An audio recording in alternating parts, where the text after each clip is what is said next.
రేపే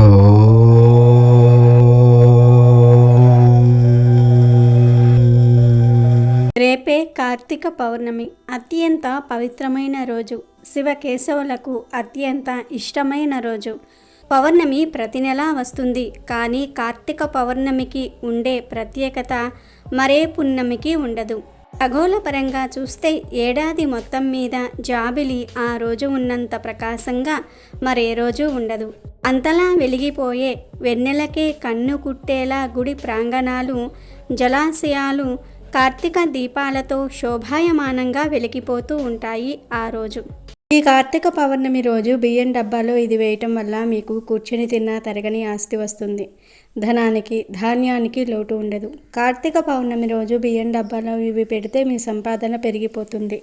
మీ ఇంటిలో డబ్బుకు లోటు ఉండదు. కార్తీక పౌర్ణమి చాలా శక్తివంతమైనది. మరి ఇంతకీ శక్తివంతమైన కార్తీక పౌర్ణమి రోజు బియ్యం డబ్బాలో ఏం పెట్టాలో ఈ వీడియోలో వివరంగా తెలుసుకుందాము. ఈ విశిష్ట దినాన సత్యనారాయణ వ్రతం చేసుకోవటం చాలా శ్రేష్టం. ఈ కార్తీక పౌర్ణమి అనేది హరిహరులకు అత్యంత ప్రీతికరమైన రోజు. అన్ని మాసాలలోనూ ఈ కార్తీక మాసానికి ఒక ప్రత్యేకత కలిగిన మాసమని వేదాలు, పురాణాలు చెప్తూ ఉన్నాయి. శివునికి, విష్ణువుకు ఇద్దరికీ కూడా ఎంతో ఇష్టమైన మాసం. మానవాళికి వారిద్దరిని, శివుడు, విష్ణువులను కొలిచి తరిస్తే వారి శుభానుగ్రహం పొందడానికి తగిన మాసమని దీనికి ఎంతో ప్రాశస్త్యం ఉన్నదని పురాణాలు చెప్తూ ఉన్నాయి. ఈ మాసంలో ప్రతిదినము పవిత్రమైనదే. సోమవారాలు, ఏకాదశి, పౌర్ణమి దినాలు ఒకదానికంటే మరి ఒకటి అధిక ప్రభావవంతమైనవి. నెల రోజులు పూజలు చేస్తే వచ్చే ఫలితం ఒక ఎత్తు, పౌర్ణమి నాటి కృత్యాల ఫలితం ఒకటి మరొక ఎత్తు అని పండితులు చెప్తూ ఉన్నారు. అందువల్ల అనేక వ్రతాలు, పూజలు, కృత్యాలకు, దేవారాధనకు అత్యంత ప్రాధాన్యం ఇవ్వాలని పురాణాలు వివరిస్తూ ఉన్నాయి. ఎంతో పవిత్రమైన ఈ కార్తీక పౌర్ణమి రోజు బియ్యం డబ్బాలో ఏం పెట్టాలో ఇప్పుడు మనం ఈ వీడియోలో వివరంగా తెలుసుకుందాము. అంతకన్నా ముందు మా వీడియో నచ్చితే లైక్ చేసి షేర్ చేయండి. అలాగే మా ఛానల్ని కూడా సబ్స్క్రైబ్ చేసుకుని మాకు సపోర్ట్ చేయండి. ఇక వీడియోలోకి వస్తే, కార్తీక పౌర్ణమి రోజున కొంచెం గల్లులుప్పును కానీ 2 శంకు పుష్పాలను కానీ వేసుకుని స్నానం చేయాలి. ఈరోజు ఇలా ఎవరైతే స్నానం చేస్తారో వారికి కార్తీక మాసమంతా కూడా నదుల్లో స్నానం చేసిన ఫలితం వస్తుంది. దిష్టి దోషాలు కూడా పోతాయి. ఈరోజు ఉదయం, సాయంత్రం ఇలా స్నానం చేస్తే 7 జన్మల దరిద్రం ఆ నీటి ద్వారా పోతుంది. అపర కోటీశ్వర్లవ్వటం ఖాయం. అంతేకాదు, ఈరోజు నీటిలో ఇది వేసుకొని స్నానం చేస్తే ఆ నీటి ద్వారా సమస్త పాపాలు పోతాయి, జన్మల దరిద్రాలు పోతాయి, కోటి జన్మల పుణ్యం వస్తుంది. మీ ఒంట్లో ఉన్న నెగిటివ్ ఎనర్జీ మొత్తం కూడా పోతుంది, పాజిటివ్ ఎనర్జీ వస్తుంది. ఎంతో కాలంగా ఉన్న దిష్టి దోషాలు కూడా పోతాయి. మీ దేహానికి నూతన ఉత్తేజం వస్తుంది. కాబట్టి ఈరోజు ఉదయం మరియు సాయంత్రం నీటిలో గల్లులుప్పు లేదా శంకు పుష్పాలను స్నానం చేసే నీటిలో వేసుకొని స్నానం చేయండి.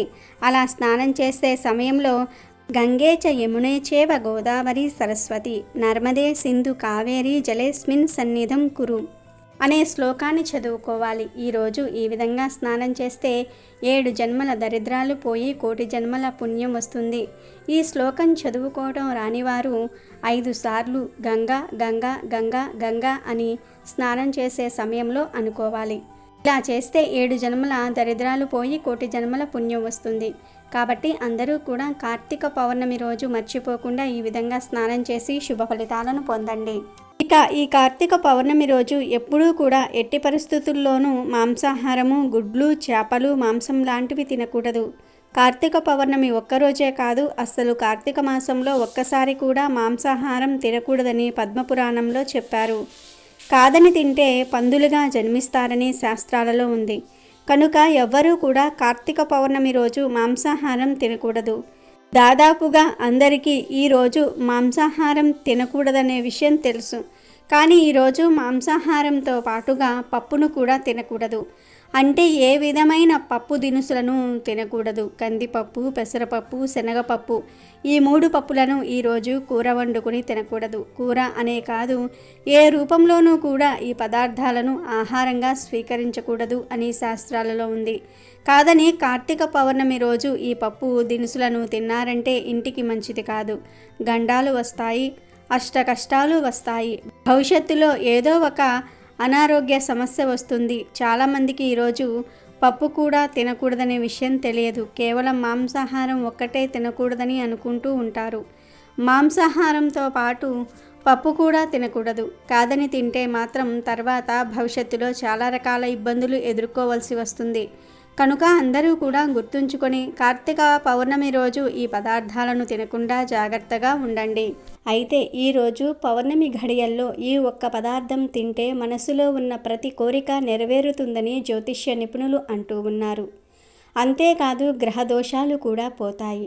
ఈరోజు ప్రత్యేకంగా ఒక పదార్థం తినటం వలన గ్రహాల అనుకూలత ఏర్పడుతుంది. మనసులోని కోరికలు కూడా నెరవేరుతాయి. మరి ఆ పదార్థం ఏమిటంటే బెల్లం, ధనియాలు, ఆవు నెయ్యి. ఈ 3 పదార్థాలను కలిపి తినటం వలన చాలా మంచి జరుగుతుంది. ఈ పదార్థం ఎలా తినాలంటే ముందు దేవుడి దగ్గర ఆవు నెయ్యితో లేదా కొబ్బరి నూనెతో దీపం వెలిగించండి. 2 ఒత్తులు విడివిడిగా వేసి మీరు వాడే ప్రమిదలోనే దీపం పెట్టండి. ఆ తర్వాత ఒక చిన్న ప్లేట్లో కొంచెం ధనియాలు, కొద్దిగా బెల్లం, ఆవు నెయ్యి వేయండి. ఈ మూడిటిని కలిపేయండి. ఆ తర్వాత మీ మనసులో ఉన్న సమస్యలు, కోరికలు చెప్పుకోండి. ఆ తర్వాత ఓం మహాలక్ష్మియే నమః అనే మంత్రాన్ని 2 సార్లు పఠించండి. ఎవ్వరితో మాట్లాడకుండా ఈ ప్రాసెస్ అంతా కూడా చేయండి. మంత్ర జపం అయిపోయిన తర్వాత మళ్ళీ ఒక్కసారి ఇష్ట దైవాన్ని మనసులో తలుచుకోండి. ఇప్పుడు ధూపాన్ని చూపించండి.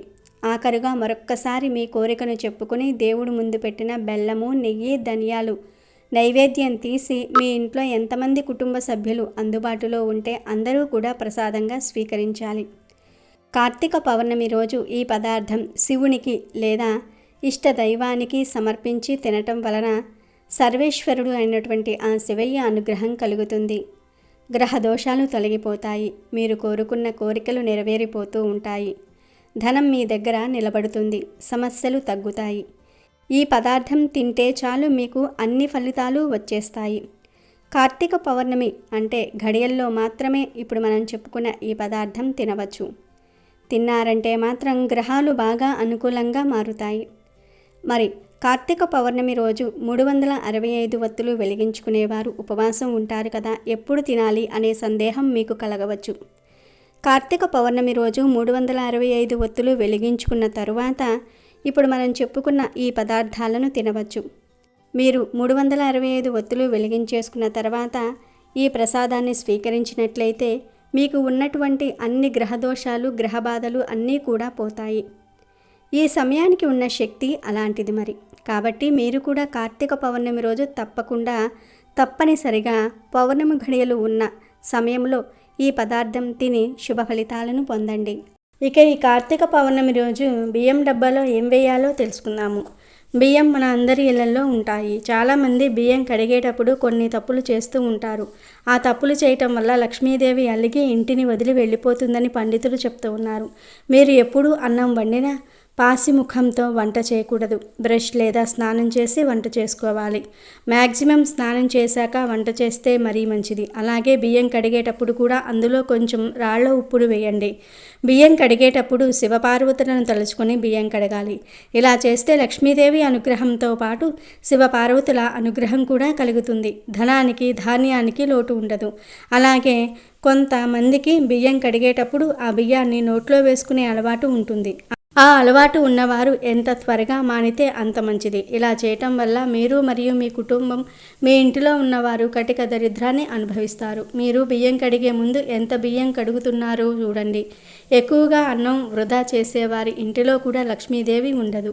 బియ్యం లేదా అన్నం కాలితో తొక్కటం వల్ల చాలా కష్టాలను కోరి తెచ్చుకుంటూ ఉంటారు. ప్రతి తల్లిదండ్రులు తమ పిల్లలకు అన్నం తిన్నాక వారి ప్లేట్ను తీయమని చెప్పాలి. అలాగే వారి ప్లేట్ చుట్టూ పడిన అన్నం మెతుకులను చేతితో తీయమని చెప్పాలి. ఇలా పిల్లలకు చెప్పటం వల్ల వారు చాలా క్రమబద్ధంగా ఉంటారు. ఎక్కడైనా భోజనానికి వెళ్ళినా వారు ఈ పద్ధతిని పాటిస్తూ ఉంటారు. మనం అన్నం తినే పద్ధతి పైన కూడా లక్ష్మీదేవి ఆధారపడి ఉంటుంది. ఇక మనం ఇల్లు ఎప్పుడూ సిరి సంపదలతో, ధనధాన్యాలతో తులతూగుతూ ఉండాలంటే ఈ కార్తీక పౌర్ణమి రోజు బియ్యం డబ్బాలో కొన్ని వస్తువులు వేయాలి. ఈ వస్తువులు ఒక క్లాతులో వేసి మూట కట్టి బియ్యం డబ్బాలో వేయాలి. మరి ఆ వస్తువులు ఏమిటో ఇప్పుడు మనం చూద్దాం. ముందుగా ఈ పరిహారానికి మీరు ఒక రెడ్ కలర్ క్లాత్ను తీసుకోండి. 9 మిరియాలు, 9 ఎండుమిరపకాయలు, పసుపు, కుంకుమ, 9 వెల్లుల్లి రెబ్బలు తీసుకోండి. ముందుగా రెడ్ కలర్ క్లాత్ను పరిచి అందులో 9 మిరియాలు వేసి, 9 ఎండుమిరపకాయలు వేసి, అలాగే 9 వెల్లుల్లి రెబ్బలను కూడా వేసి, పసుపు, కుంకుమ వేసి, ₹1 బిళ్ళను కూడా, ఒక పువ్వును కూడా అందులో వేసి మూట కట్టండి. ఈ మూటను మీ చేతులతో పట్టుకొని మీ సంకల్పం చెప్పుకోండి. అంటే మీకు ఉన్న ధన, ఆరోగ్య సమస్యలు ఇవన్నీ కూడా చెప్పుకోండి. ఆ తర్వాత ఆ మూటను మీ బియ్యం డబ్బాలో కొన్ని బియ్యం తీసి అందులో పెట్టి ఆ మూటను బియ్యంతో కప్పేయండి. ఈ పరిహారం కార్తీక పౌర్ణమి రోజునే చేయాలి. దీపం వెలిగించాక ఈ పరిహారం చేయండి. కార్తీక పౌర్ణమి రోజు బియ్యం డబ్బాలో వీటిని పెట్టడం వల్ల ఇక మీ ఇంటిలో ధనానికి లోటు అనేదే ఉండదు. మీరు కూర్చుని తిన్నా తరగని ఆస్తి వస్తుంది. అలాగే మీ సంపాదన కూడా పెరుగుతుంది. కాబట్టి ఈ కార్తీక పౌర్ణమి రోజు మర్చిపోకుండా బియ్యం డబ్బాలో ఇది పెట్టండి. తరతరాలకు తరగని సంపదను పొంది ఆనందంగా జీవించండి. ఈ మూటను మళ్ళీ వచ్చే పౌర్ణమికి మార్చుకోవచ్చు. ఈ మూటను పారే నీటిలో పడవేయాలి. ఎక్కడ పడితే అక్కడ పడేయకండి. ఒకవేళ మీకు దగ్గరలో పారే నీరు లేకపోతే చాలా చెట్లు ఉన్న చోట ఈ మూటను పడేయండి. ఈ పరిహారం చాలా రహస్యంగా చేయాలి. ఎవరికీ చెప్పకూడదు. అప్పుడే మీకు పరిహారం చేసిన ఫలితం దక్కుతుంది. మరి తెలుసుకున్నారు కదా, కార్తీక పౌర్ణమి రోజు బియ్యం డబ్బాలో ఏం పెట్టాలో. మరి ప్రతి ఒక్కరూ కూడా బియ్యం డబ్బాలో వీటిని పెట్టి లక్ష్మీదేవి అనుగ్రహాన్ని పొంది ఆనందంగా జీవించండి. కార్తీక మాసంలో వచ్చే పౌర్ణమి హిందువులకు పరమ పవిత్రమైన రోజు. ఇది మహాశివరాత్రితో సమానమైన పుణ్యదినం. ఈ పర్వదినాన్ని త్రిపురి పూర్ణిమ, దేవ దీపావళి అని కూడా అంటారు. దేవతలు కార్తీక పూర్ణిమ నాడు జరుపుకునే దీపావళి పండుగ గనుక దీనిని దేవ దీపావళి అని కూడా పిలుస్తారు. శివ కేశవ భేదం లేని పరమ పవిత్రమైన మాసంలో కార్తీక పౌర్ణమి రోజున జరిగే జ్వాలాతోరణ దర్శనం చేస్తే సర్వ పాపాలు తొలగిపోతాయి. జ్వాలాతోరణ భస్మం ధరిస్తే భూత, ప్రేత, పిశాచ బాధలన్నీ తొలగిపోతాయి. కార్తీక జ్వాలా దర్శనం వలన మానవులకు, పశుపక్షాదులకు, క్రిమి కీటకాదులకు సైతం పునర్జన్మ ఉండదని ప్రతీతి. కార్తీక మాసంలో అత్యంత విశిష్టమైన అంశం జ్వాలా తోరణం. కార్తీక పౌర్ణమి నాడు శివాలయాల ముందు 2 కర్రలు నిలువుగా పాతి ఒక కర్రను వాటికి పైన అడ్డంగా పెడతారు. అడ్డంగా పెట్టిన కర్రకు కొత్త గడ్డిని తీసుకుని వచ్చి చుడతారు. దీనికి యమద్వారం అని పేరు కూడా ఉంది. ఈ నిర్మాణంపై నెయ్యి పోసి మంట పెడతారు. ఆ మంట కింద నుంచి శివ పార్వతులను పల్లకిలో అటూ ఇటూ 3 సార్లు ఊరేగిస్తారు. మన పూర్వీకులు ఈ ఆచారాన్ని ప్రవేశపెట్టడం వెనుక ఓ కారణం ఉంది. యమలోకంలోనికి వెళ్ళిన వారికి మొదట దర్శనమిచ్చేది అగ్ని తోరణం. యమలోకానికి వెళ్ళిన ప్రతి వ్యక్తి ఆ తోరణం గుండానే లోపలికి వెళ్ళాలి. వాస్తవానికి ఇది పాపులకు వేసే ప్రథమ శిక్ష.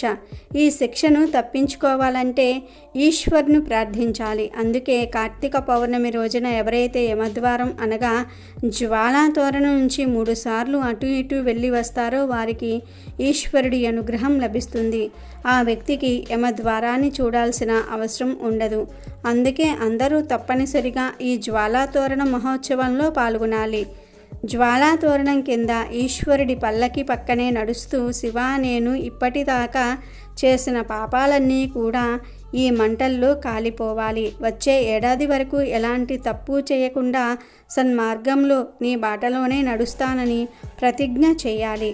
జ్వాలా తోరణం కాలిపోగా మిగిలిన గడ్డిని తీసుకొచ్చి ఇంటి చూరులోనో, గడ్డివాములోనో, ధాన్యాగారంలోనో పెడతారు. అది ఉన్న చోట సుఖశాంతులు వెల్లువిరుస్తాయి.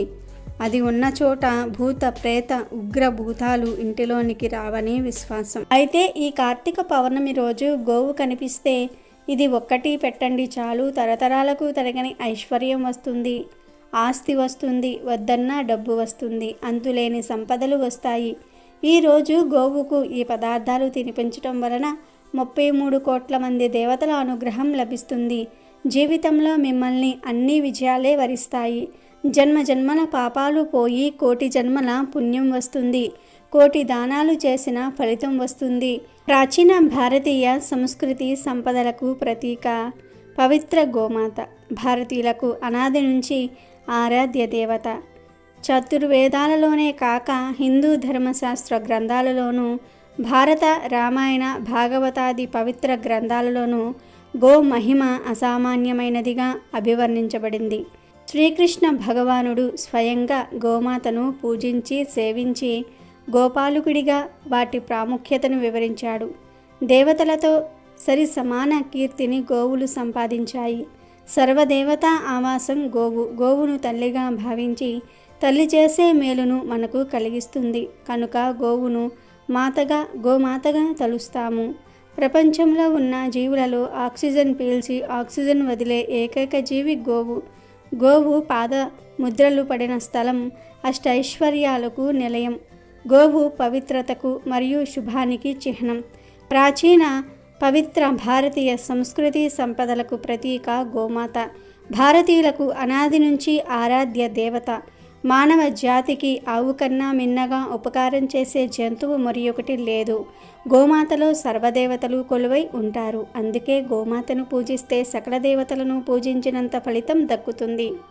ఆవు కొమ్ముల మూలంలో బ్రహ్మ విష్ణువు నివసిస్తారు.